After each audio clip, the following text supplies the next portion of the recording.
ओम सौराष्ट्रे सोमनाथं च श्रीशैले मल्लिकार्जुनम् उज्जैन्यां महाकाल ओंकारममलेश्वरम् परल्यां वैद्यनाथं च डाकिन्यां भीमशङ्करम् सेतुबन्धे दुरामेशं नागेशं दारुकावणे वाराणस्यां तु विश्वेशं त्र्यम्बकं गौतमी तटे हिमालये तु केदारं कुशमे सन्त शिवालये एतानि ज्योतिर्लिङ्गानि सायं प्रातः पठेन्नरः सप्तजन्म कृतं पापं स्मरणेन विनश्यति। नमस्कार, स्वागत है आपका आचार्य वाणी में। मैं आचार्य डॉक्टर विक्रमादित्य आपके साथ, और आज का विषय हमारा है शुक्र प्रधान वृषभ राशि वालों के लिए ग्रहों का योग जुलाई के अंतिम समय में किस प्रकार का रहेगा। देखिए, जुलाई आया, अब जुलाई जाने को तैयार है, और ऐसे में ग्रहों की चाल जो है वो कभी कभी बेढंगी होती है, कभी ढंगी होती है। लेकिन जुलाई के अंतिम ग्रहों के समय में ग्रहों की चाल जो है ना, वो बड़ी विचित्र सी बनी हुई है। उस बेढंगी चाल को आपको ढंग का बनाना पड़ेगा, और आपके कर्म ही हैं, आपके वही कर्म जो है वो आप उपाय के रूप में जब सही रूप से कर लेते हो तो वो बेढंगी चाल ग्रहों की जो होती है उनको ढंग की बना देती है, और आपके जीवन में सफलता का मार्ग प्रदर्शित कर देती है। और हल्की सी फिसलन हुई तो कहाँ से कहाँ पहुँच जाता है व्यक्ति। देखिए, इस वक्त वही फिसलन का दौर चल रहा है, और आपकी राशि के दृष्टिकोण से खास तौर पर इसलिए कह रहे हैं आपकी राशि के दृष्टिकोण से खास तौर पर, क्योंकि शुक्र प्रधान आपकी राशि, और इस वक्त शुक्र महाराज जो चाणक्य नीति के मास्टर माने जाते हैं, जो वास्तविक महाराज समस्त अब वो जो चाल चलते हैं उनको सीधी चाल से पसंद ही नहीं आती चीज।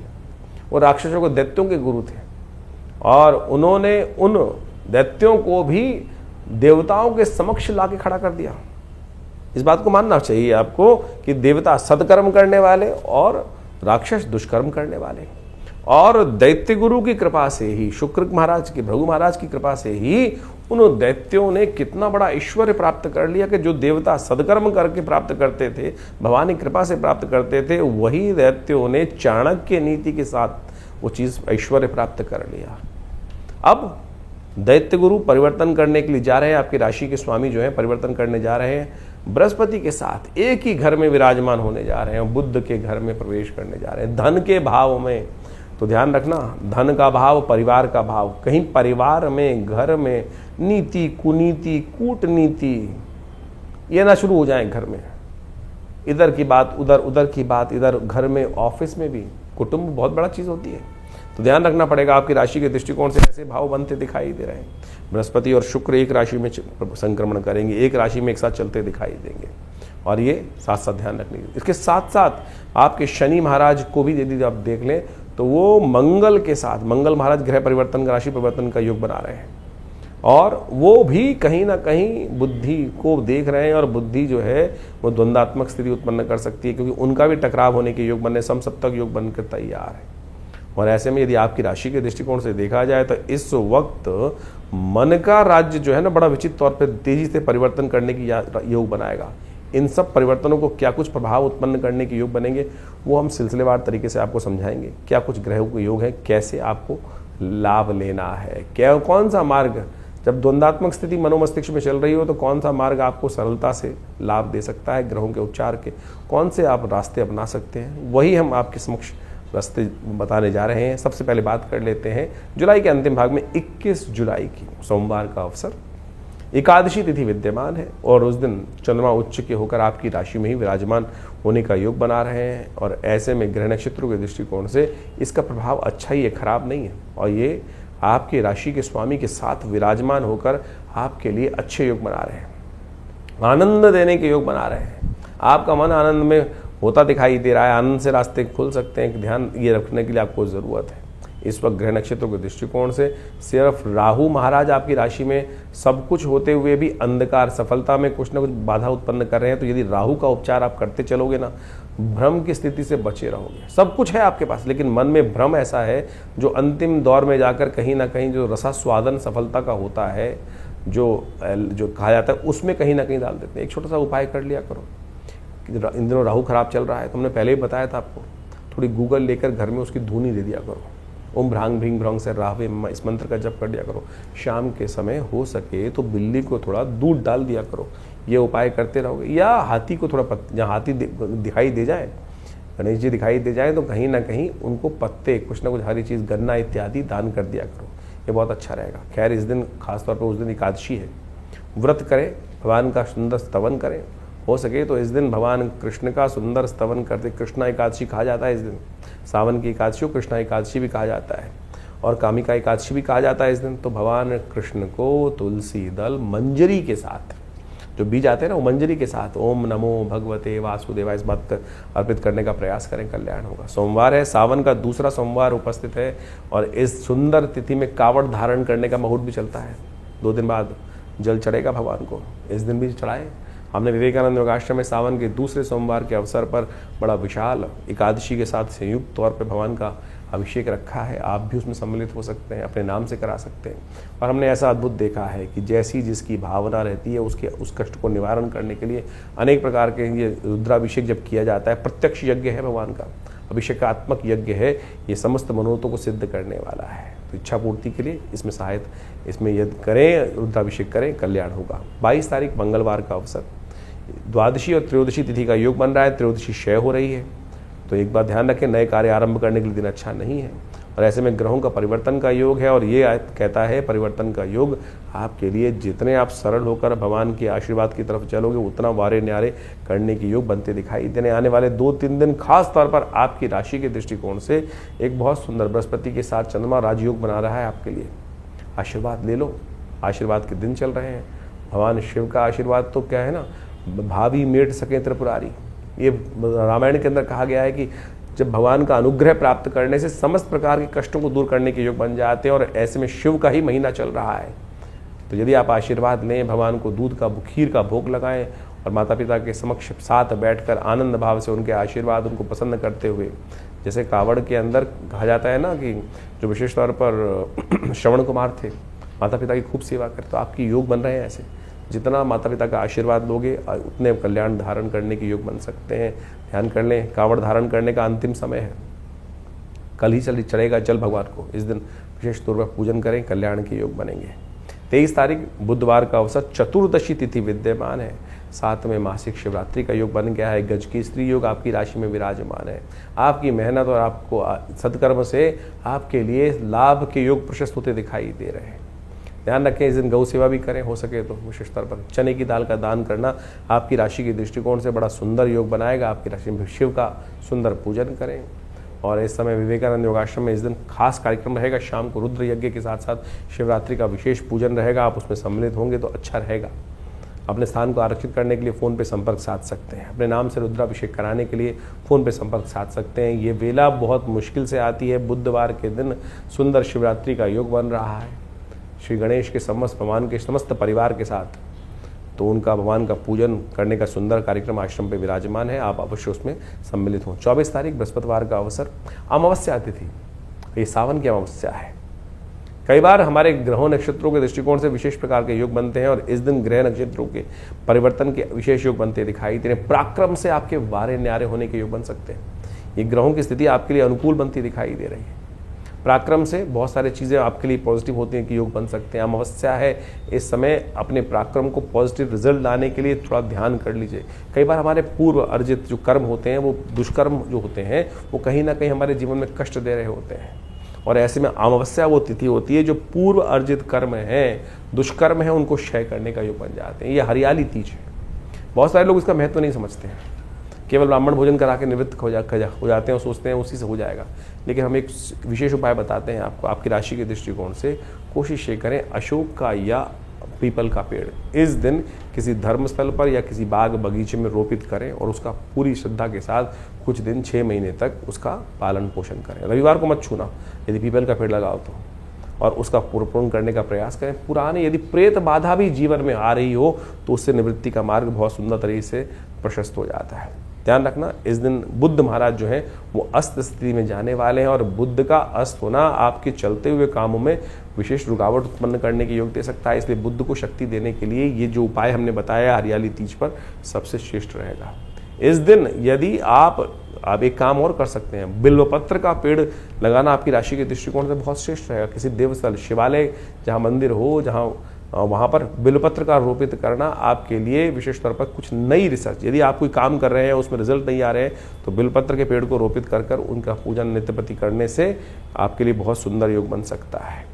बात कर लेते हैं 25 तारीख शुक्रवार का अवसर, और ऐसे में सावन का शुक्ल पक्ष आरंभ हो रहा है। इस दिन ग्रहों का परिवर्तन का योग बन रहा है। मंगल महाराज आपकी राशि में, जो आपको अकेले ही आप 100 के बराबर है ऐसा योग बन रहा है, लेकिन ध्यान रखने की ज़रूरत है कि मंगल इस वक्त राहु के सूर्य के नक्षत्र में प्रवेश कर रहे हैं, और सूर्य के नक्षत्र में चलते चलते वो विशेष तौर पर तृतीय चरण में आ गए हैं, और ऐसे में इस नक्षत्र में जब प्रवेश करेंगे तो नक्षत्र के इस सूर्य के नक्षत्र में प्रवेश करेंगे तो ऐसे में थोड़े से आपके पौरुष से बहुत सारे लोग आपसे ईर्ष्या करने की योग बना सकते हैं, ध्यान रखना पड़ेगा।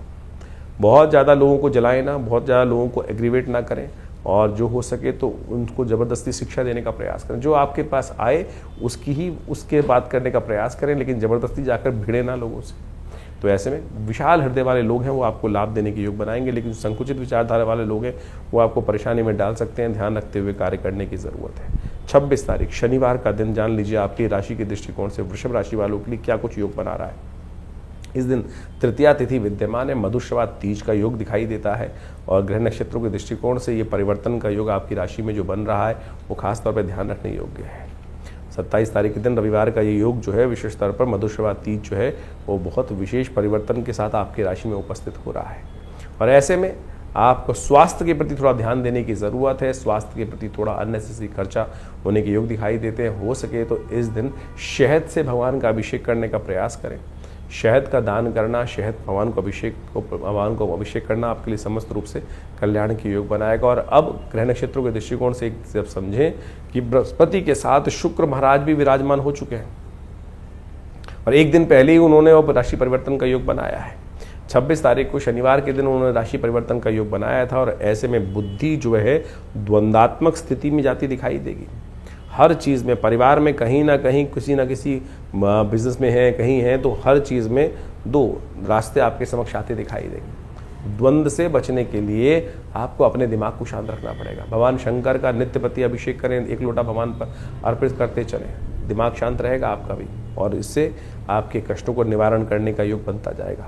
28 तारीख सोमवार का अवसर है, और ऐसे में चतुर्थी तिथि विद्यमान है। इस बार सावन के अंदर बड़ा अद्भुत योग बना है। सावन के सोमवार 2 सोमवार जो हैं वो चतुर्थी को ही पड़े, और चतुर्थी भगवान गणेश की तिथि मानी जाती है, रिक्ता तिथि मानी जाती है, लेकिन विघ्नहर्ता गणेश के आशीर्वाद से समस्त कष्टों को दूर करने के लिए ये बहुत सुंदर योग बन रहा है। तो इस अंतिम मौके पर सावन का तीसरा सोमवार, फिर वर्ष के 1 वर्ष बाद ही शायद ही कभी ऐसा योग बने कि सोमवार के दिन, सावन का सोमवार के दिन जो है वो चतुर्थी पड़े।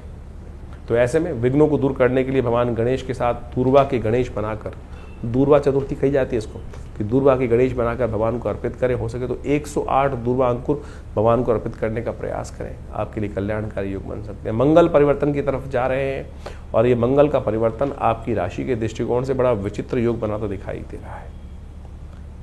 ऐसे में यदि द्वंद्व से बच पाए तो बहुत बढ़िया तरीके से आपके लिए बहुत अच्छा परिवर्तन करने का योग बनेगा, लेकिन शनि मंगल का टकराव जो है उसका उपाय आपको लगातार करना पड़ेगा। हनुमान जी का लगातार स्तवन करते रहें, वो आपके लिए अच्छा रहेगा। हमने विवेकानंद योगाश्रम पे इस बार विशेष योग रखा है। इस मंगल के परिवर्तन के साथ साथ सावन के सुंदर अवसर पर तृतीय सोमवार पर हमने विवेकानंद योगाश्रम में सुंदरकांड का पाठ, और साथ साथ हनुमान विशेष तौर पर सोमवार के दिन विशेष रुद्राभिषेक रखा है। आप उसमें सम्मिलित रहेंगे तो भगवान की कृपा से आपके बहुत सारे कष्टों को निवारण करने का योग अद्भुत रूप से बनता दिखाई देगा। 29 तारीख मंगलवार का अवसर, पंचमी तिथि विद्यमान है। ग्रहों का परिवर्तन का योग बन रहा है, और ये परिवर्तन आपके जीवन में सही तरफ आपको ले जाता दिखाई देगा। आपकी अपनी चाल मस्त रख काम करने का प्रयास कीजिए। ग्रहों का योग अच्छा बन रहा है, लेकिन बृहस्पति महाराज जो है वो राहु के नक्षत्र में थोड़ा प्रवेश करते दिखाई दे रहे हैं। तो ऐसे में धर्म से दूर मत भागिएगा, बस धर्म की तरफ कार्य अग्रसित रखें। धर्म की तरफ गौ सेवा अवश्य करने का प्रयास करें। गाय को कभी कभी पीली दाल अवश्य इन दिनों अर्पित कर दिया करें। ये बृहस्पति और शुक्र का योग जो है वो आपका कुछ नहीं बिगाड़ पाएगा। 30 तारीख बुधवार का दिन, षष्ठी तिथि विद्यमान है। इस दिन ग्रह नक्षत्रों के दृष्टिकोण से देखिए बुध महाराज शनि के नक्षत्र में प्रवेश करते दिखाई देंगे। थोड़ा आपको ध्यान रखना पड़ेगा। बुद्धि में थोड़ा वैसे ही अस्त है और ऐसे में शनि के नक्षत्र में प्रवेश करने से थोड़ा आलस की प्रवृत्ति आप पर हावी होती दिखाई देगी। भगवान विष्णु का सुंदर स्तवन करें, क्योंकि इस दिन कल की जयंती का सुंदर पर्व पड़ रहा है। भगवान विष्णु का षोडशोपचार पूजन पुरुष सूक्त का पाठ कर कर आप संपूर्ण रूप से कष्टों को निवारण करने का योग बना सकते हैं। 31 तारीख बृहस्पतिवार का दिन, सप्तमी तिथि विद्यमान है और इस दिन गजकेसरी योग आपकी राशि में बनता दिखाई दे रहा है। ग्रह 50% आपके लिए बहुत अच्छे हैं, लेकिन स्वास्थ्य का थोड़ा ध्यान रखने का प्रयास कीजिएगा। विचारों में कहीं ना कहीं थोड़ी समस्याएं उत्पन्न होती दिखाई दे रही हैं और विचार आपके कोई विचार जो है वो आपके साथ शत्रुता कर सकते हैं। ऐसे में आपको थोड़ा ध्यान रखने की ज़रूरत है। भगवान सूर्य को थोड़ी शक्ति देते हुए कार्य करें। पापनाशनी सप्तमी है इस दिन। सुबह सुबह थोड़ा पीला पुष्प, थोड़ी रोली लेकर, थोड़ा एक तांबे के लोटे में जल लेकर भगवान को, सूर्य को अर्घ दें, कष्ट निवृत्ति का योग बनेगा। देखिए, सावन का महीना चल रहा है। इस समय आपने अभी अपने भविष्य को समझा। भविष्य में ग्रह तो खेल करते रहेंगे, अपने अपने अजीब अजीब खेल चलते रहेंगे, लेकिन एक बात ध्यान रखें, हम अपनी मनोकामनाओं को पूर्ण करने के लिए जिस भी रास्ते को अपनाएंगे वो कहीं ना कहीं मनोकामना पूर्ण होती है, लेकिन हमारी परीक्षा भी साथ साथ जीवन में चलती रहती है और शास्त्र उसके प्रमाण है। शास्त्र के दृष्टिकोण से इस रहस्य को हमें समझना चाहिए। मार्कंडेय ऋषि के बारे में आपने सुना होगा। शास्त्र में अष्ट चिरंजीवी कहे गए हैं। अश्वत्थामा, बलिर्व्यासो, हनुमानश्च विभीषण, कृपा परशुरामस्य, मार्कंडेय च अष्टमा। ये अष्ट चिरंजीवी हैं जिनके जीवन में अद्भुत चमत्कार का योग बना है और इस सावन के महीने में इस रहस्य को हमें समझने की आवश्यकता है। हम कई बार अपने वीडियोस के माध्यम से आपके समक्ष भाव उपस्थित करते हैं कि हमको शरणागति भगवान की प्राप्त करने का उपाय करना चाहिए, और पौराणिक मत से ज्योतिष को जो समझ लेते हैं उनके बहुत सारे कष्ट निवृत्ति के योग बन जाते हैं। ये सावन का महीना बेहद खास है और ऐसे में संसार में शास्त्रों में लिखा है कि हमारे समस्त जो जीवन जो है ग्रहों के अधीन है। ग्रहों के उठापटक परिवर्तन के अनुसार से हमारे जीवन में अच्छा बुरा समय हमको प्राप्त होता है, लेकिन उसके ऊपर भी एक 10वां ग्रह है, भनु भगवान का अनुग्रह करना। जो भगवान का अनुग्रह कर लेते हैं उनके समस्त 9 के 9 ग्रह शांत हो जाते हैं। एक बार एक ऋषि थे, एक ब्राह्मण थे, उन्होंने भगवान के समक्ष पूजा करी, प्रार्थना करी, काशी में रहते थे, भगवान की नित्य प्रति पूजा करते थे। घर में कोई संतान नहीं थी, तो भगवान को प्रसन्न किया। भगवान शिव जो है, जैसा महीना चल रहा है तो कहा जाता है कि सावन के महीने में भगवान पे एक लोटा भी अर्पित कर दोगे तो भगवान तथास्तु का वरदान ही देते हैं। भगवान प्रसन्न हुए, कहा जाता है बहुत वर्षों की साधना से, और भगवान ने उन ब्राह्मण को, विप्र को कहा कि बोलो क्या चाहते हो। उन्होंने भगवान के सामने प्रार्थना रखी कि हमारे घर में संतान नहीं, संतान आप आशीर्वाद दें तो संतान। तो भगवान ने बड़ा विचित्र प्रश्न किया, बोले संतान चाहिए, पुत्र चाहिए, कुपुत्र चाहिए। कुपुत्र चाहिएगा तो लंबा जीने वाला मिलेगा, सुपुत्र चाहिए तो केवल 5 वर्ष की आयु वाला मिलेगा। कहा जाता है कि संतान की आकांक्षा में उस साधु ने, संत ने, ब्राह्मण ने कहा कि भगवान सुपुत्र ही दो, कुपुत्र होगा तो जीवन भर कष्ट देगा, कम से कम 5 साल तो सुख प्राप्त करने का योग बनेगा, संतान की सेवा करने का अवसर मिलेगा। भगवान ने तथास्तु कहा। देवयोग से संतान प्राप्ति हुई।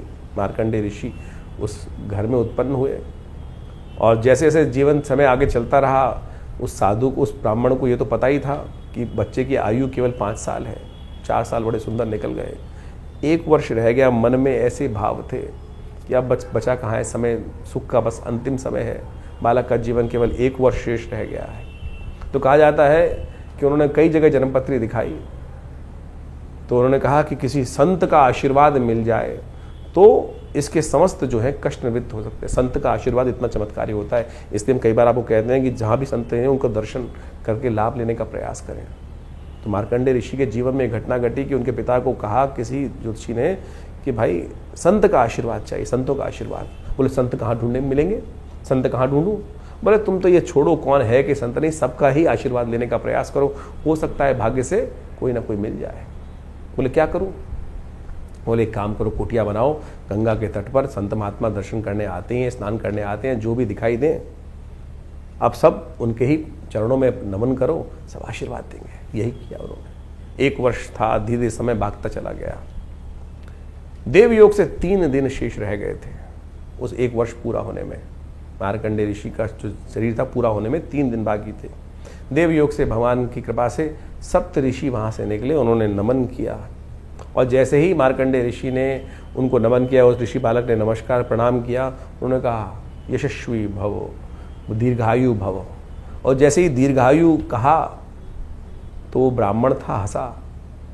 बोले महाराज आप आशीर्वाद दे रहे हो, दीर्घायु भव आयुष्मान भव का आशीर्वाद दे रहे हो, इस बालक के तो 3 दिन ही शेष रह गए हैं। उनको बड़ा विचित्र लगा सप्तऋषियों को कि अरे हमारा आशीर्वाद तो निष्फल चला जाएगा। उन्होंने विचार किया और उन्होंने ब्राह्मण से कहा कि अरे ब्राह्मण एक काम करो, अब 3 दिन तो रह ही गए हैं, तो इस बालक को हमको ही दे दो, हमारे साथ ही जाएगा, कुछ ना कुछ योग बनेंगे। ब्राह्मण ने सोचा 3 दिन रह गए हैं, अब हो सके तो जो भी कृपा होनी हो, वो सप्तऋषि उनको साथ ले गए। सप्तऋषि सीधे पहुंचे, कहा जाता है कि भगवान ब्रह्मा के पास, और उस बालक को कहा कि हमारे पीछे रहना। और जैसे ही सप्तऋषियों ने भगवान ब्रह्मा को प्रणाम किया तो ब्रह्मा जी ने उन सबको आशीर्वाद दिया, आयुष्मान भव। और जैसे ही आशीर्वाद दिया आयुष्मान भव, तो भगवान ने कहा, समस्त सप्तऋषियों ने कहा कि हमारी बला तो टली, अब आपके हमारे वाक्य से अब आपका वाक्य जुड़ गया और अब आपकी बला, इस संसार को रचा आपने ही ब्रह्मा जी। तो जैसे ही वो हंसे सप्तऋषि, तो ब्रह्मा जी ने पूछा हंसने का कारण? बोले इस बालक की आयु के 2 ही दिन शेष रह गए हैं, अब तो कल इसकी मृत्यु होनी, और आपने तो आयुष्मान भव का आशीर्वाद दे दिया। अब हमने पहले दिया था, पूरी वृत्तांत सुनाया, पहले हम फंस रहे थे, अब आपको भी फंसना है। आप अपनी वाक्य को कैसे रखेंगे, मर्यादा कैसे रखेंगे अपने आशीर्वाद की, वो आपके ऊपर है। ब्रह्मा जी ने विचार किया, बोले अब तो एक ही रास्ता है कि जो संसार में जो सबसे पराशक्ति है वही इस कष्ट से निवृत्ति का मार्ग दे सकती है। कहा जाता है कि भावी मेट सकें त्रिपुरारी, सब लोग वहाँ पर चलकर भगवान शंकर के द्वार पहुँचते हैं। भगवान शंकर के जब द्वार पहुँचते हैं तो वही प्रणाम, सबने प्रणाम किया और भगवान शंकर ने आयुष्मान प्रदान किया, यशस्वी भव आयुष्मान भव। भगवान के समस्त जो भी जाएगा आशीर्वाद देगा। आपके समक्ष भी कोई आता है तो आप यही आशीर्वाद देते हैं ना, ये थोड़ी देखते हैं कि कौन कैसा पात्र है। जब झुका तो आशीर्वाद स्वयं निकलेगा, और जैसे ही वो बालक त्या समस्त झुके तो वो आशीर्वाद निकल गया। तो सबने भगवान के समक्ष कहा, भगवान आप ही कर सकते हैं, आप ही का आशीर्वाद है, यही कर सकते हैं। भगवान ने देखा क्या हुआ, तो उस बालक को देखते ही भगवान को याद आया तो ये हमारा ही आशीर्वाद से दिया हुआ पुत्र है, और अब आशीर्वाद दे दिया। तो भगवान ने उनको सप्तऋषियों का तुम जाओ, इस बालक को यहीं छोड़ जाओ। और जब ये इस बालक को वहीं छोड़ दिया, शाम के समय का समय था, यमराज आए, और यमराज ने उस दिन अपना जैसे ही फंदा उस मार्कंडे ऋषि के गले में डाला, ओम नमः शिवाय का जप करते वो शिव से चिपट गए। भगवान ने त्रिशूल लेकर जैसे ही यमराज की तरफ आक्रमण किया, अरे मेरा नाम ले रहा है भक्त, इस पर तुम अपना फंदा डाल रहे हो। तो यमराज ने कहा, भगवान आप ही का दास हूं, आप ही के संसार के क्रम को चलाने का कार्य करता हूं, आपने जो दायित्व दिया है। तो भगवान ने बड़ा विचित्र उनको जवाब दिया कि आशीर्वाद मेरा है, मैंने ही आयु दी थी, तो इसको मेरे अनुसार ही तुमको समझना पड़ेगा। बड़ा सुंदर शास्त्र में व्याख्यान मिलता है कि भगवान ने किस प्रकार से मार्कंडे को अमर किया। तो भगवान ने कहा कि एक बात समझो कि किस प्रकार की स्थिति है। ये सावन का महीना इतना सुंदर है कि ऐसे में भगवान शिव की आराधना कर कर आप समस्त अपने जीवन के कष्टों को दूर कर सकते हो। इस भाव को हमें समझने की आवश्यकता है। तो कहा जाता है भगवान ने यमराज से कहा कि एक बार बताओ कितने वर्ष की आयु दी थी। बोले 5 वर्ष की आपने आयु दी थी। 5 वर्ष की आयु। बोले 5 वर्ष किसके थे? 5 वर्ष मेरे अनुसार चलेंगे, गणना मेरे अनुसार चलेंगे या तुम्हारे अनुसार चलेंगे? बोले भगवान आप ही बताएं किसी करना। बोले मेरी गणना के अनुसार से मैंने 5 वर्ष की आयु दी, तो 5 वर्ष मेरी गणना के अनुसार से चलेंगे, तुम्हारी गणना के अनुसार से नहीं चलेंगे। इस संसार में जो कहा जाता है कि जो कई कल्प, एक ब्रह्मा के जीवन में कई कल्प विराजते हैं, और भगवान तब उनका जो आयु पूरी होती है। कई कल्प जब बीत जाते हैं, कई कल्प बीते तब ब्रह्मा जी की वो आयु निकलती है, और भगवान शिव के एक दिन में 10 ब्रह्मा की आयु निकल जाती है। तो अब भगवान ने कहा गिनाओ, 5 वर्षों के महीने बनाओ, दिन बनाओ, उसके बाद गणना करो। तो यमराज ने हाथ जोड़े भगवान के। तो ये चमत्कार है भगवान की भक्ति का। तो मार्कंडे ऋषि जब अमर हो सकते हैं, शास्त्र में वर्णित है, तो असंभव इस संसार में कुछ नहीं है। तो आप बड़ी श्रद्धा के साथ भगवान के अनुनय विनय के साथ पूजन करने का इस सावन के महीने में सुंदर जो योग बन रहे हैं, जो आपने भी समझे, तो इसलिए इस भक्ति मार्ग पर चलने का प्रयास करें। जीवन में चमत्कार हो सकता है। बाकी सब ग्रहों का जो खेल है वो तो है ही है, विचित्र है। तो ये ग्रहों की गणना जो आप समझ रहे हैं, वो एक तरफ नवोग्रह, एक तरफ 10वां ग्रह प्रभु का अनुग्रह एक तरफ, उसको अपनाने का प्रयास करें, चमत्कार हो सकता है।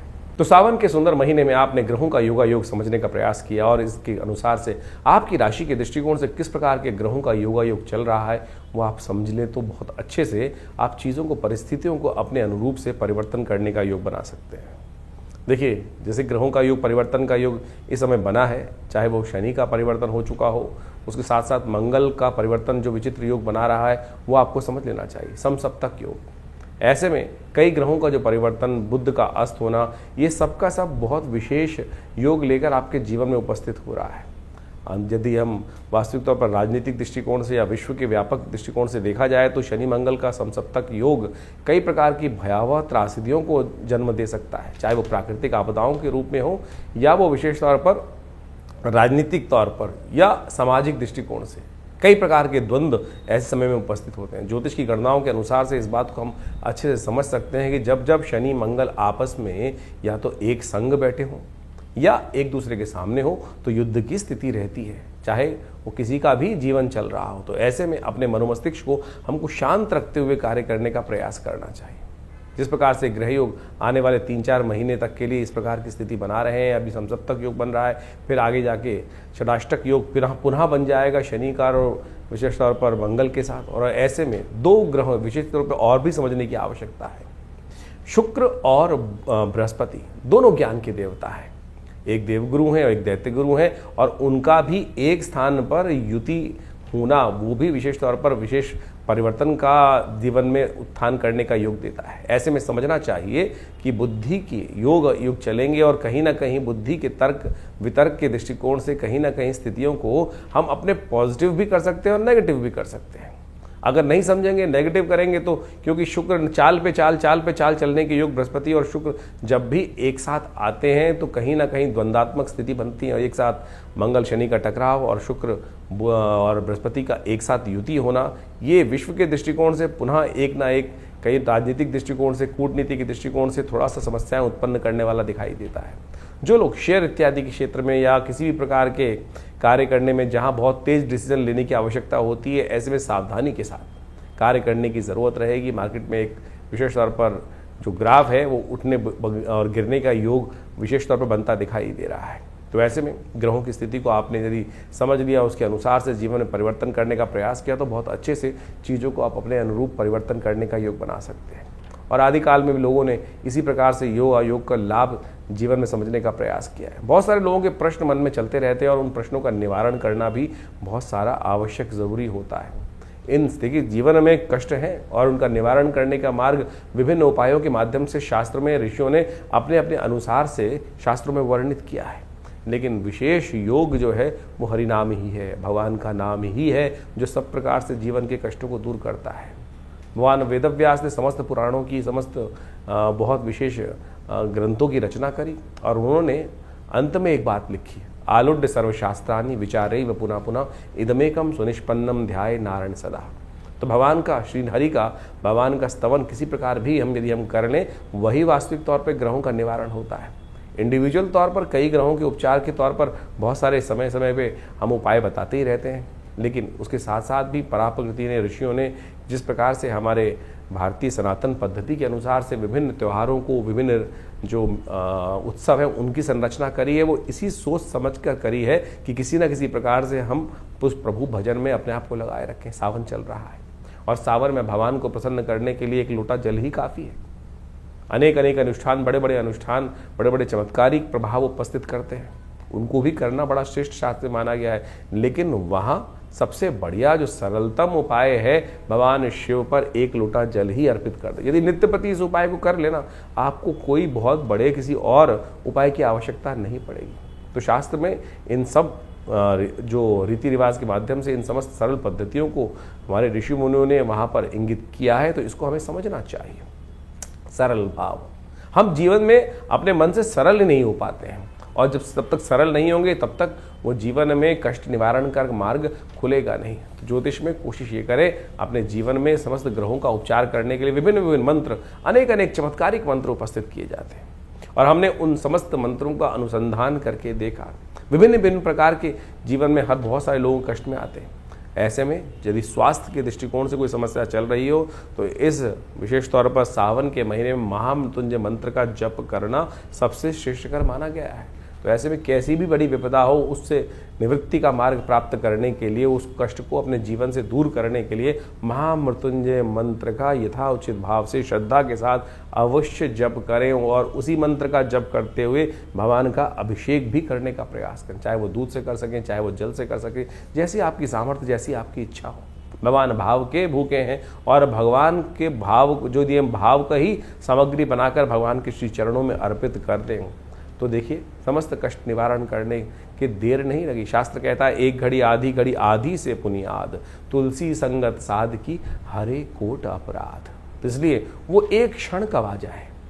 समस्या ये ना कि 108 बार 1.25 लाख मंत्र जप करने का शास्त्र में वर्णन मिलता है, वो इसीलिए मिलता है कि लगातार रिदम के साथ चलते हुए यदि एक क्षण के लिए भी, एक मंत्र के लिए भी हमारा मन एकाग्र हो पाया तो वो जो ट्रेवल पूरा लंबा मार्ग है वो बहुत आसानी से पूरा हो जाएगा। तो इसलिए सरलता से इसी भाव को हम अपने जीवन में रखने का प्रयास करें तो ये विभिन्न ग्रहों का जो उपचार इत्यादि है वो सब हमारे जीवन प्राप्त हो जाएगा। बहुत सारे लोगों के अलग अलग प्रश्न होते हैं, जैसे हमने कहा उन सब के निवारण के लिए हमने ये प्लेटफॉर्म आपके समक्ष रखा ही हुआ है। आप अपने प्रश्नों को व्हाट्सएप के माध्यम से हमारे यहाँ भेज सकते हैं। इसके अलावा हर रविवार को विभिन्न जो बड़े कार्यक्रमों में हम सब आपके साथ समय रहते हैं तो उसमें आप आ भी सकते हैं। हर रविवार को विशेष तौर पर बड़ा कार्यक्रम रहता है, यज्ञ में आप सब सम्मिलित हो सकते हो। इस श्रावण के महीने में तो विशेष व्यवस्था हमने रखी हुई है कि हर रोज़ नित्यपति भगवान का रुद्राभिषेक, भगवान शंकर का रुद्राभिषेक चलता है आश्रम पे। और सोमवार के सोमवार जितने सोमवार पड़ रहे हैं उसमें विशेष बड़े तौर पर सामूहिक तौर पर भगवान के रुद्राभिषेक करने की व्यवस्था की गई है।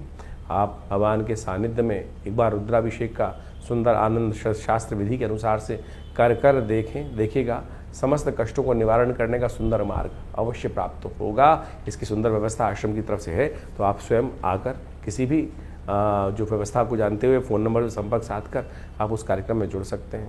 और हमने ऐसा विश्वास रखा है कि भगवान की, और अनेक प्रकार से देखे भी हैं, कैसे भी कष्ट हों भगवान की कृपा से वो दूर हो जाते हैं और उससे आपको लाभ ही प्राप्त होगा।